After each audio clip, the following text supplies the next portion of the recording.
Sarah and Liza, thank you for meeting with us today. It's great to be in your office to see the kind of surroundings that you work in every day. I know Dr. Alekseyev and I are both so grateful to you both for the part that you've had in making his collection accessible to people here from the Harvard base. And so I actually wanted to start with you, Sarah. Okay. What does it mean to Harvard to have Dr. Alekseyev's collection here?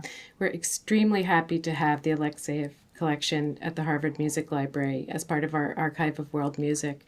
And it's especially interesting and valuable to us on many levels because it's so rare. And as far as we know, it's the only collection of its kind, certainly in North America and possibly anywhere. As I know you know, ethnomusicologists have not previously worked on this music, so it's just not known here. So we are very pleased that we can preserve the recordings for the long term through digitization and also be able to offer worldwide streaming access to them, especially because it's such an important and vulnerable musical culture in Siberian Russia. The recordings have been digitized in our audio preservation studio, which is a state-of-the-art facility. Professor Alekseyev worked closely with Bruce Gordon, one of our audio engineers, and Donna Guerra from the Archive of World Music staff in processing the collection and preparing a detailed inventory. And I also have to mention the assistance of Giliana Georgieva, a colleague of Professor Alekseyev's, because she helped us tremendously with this work too. So we're very grateful to Professor Alekseyev for granting us the permission to be able to offer access in that way. So because of that, researchers not only at Harvard, but anyone with an internet connection can have access to them. So tell me about how the Alekseyev collection fits into what else you have here in your archives. With this collection, we have a special impetus now to develop further a focus on the area that encompasses Yakutia, and that's something we would very much like to do.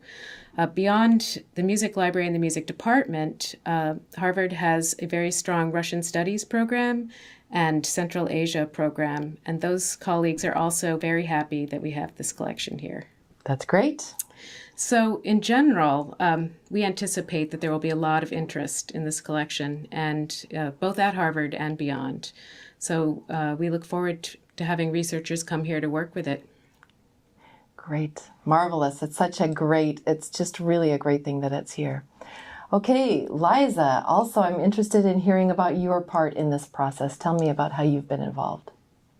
Well, as Music Reference and Research Services librarian, I help researchers discover the amazing resources in the Archive of World Music.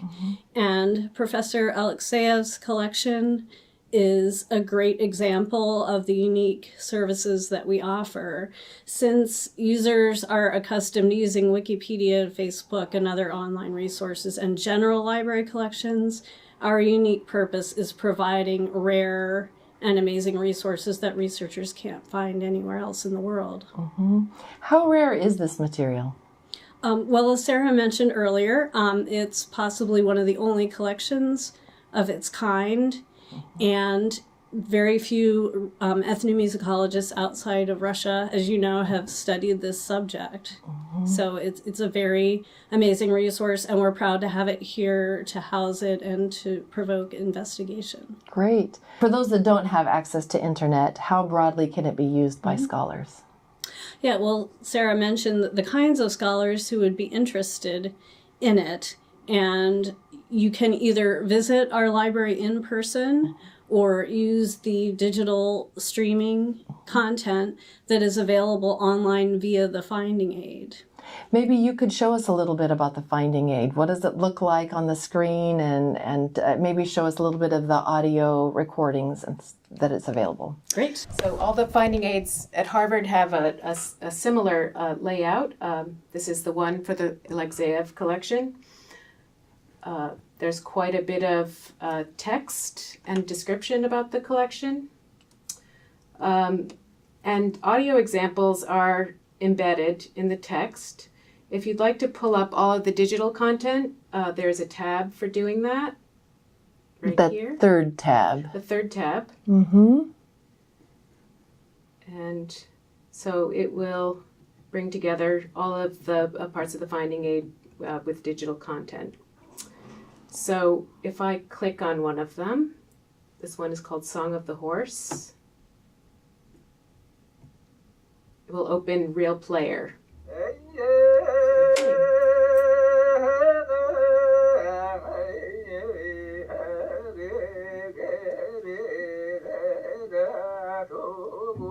Great.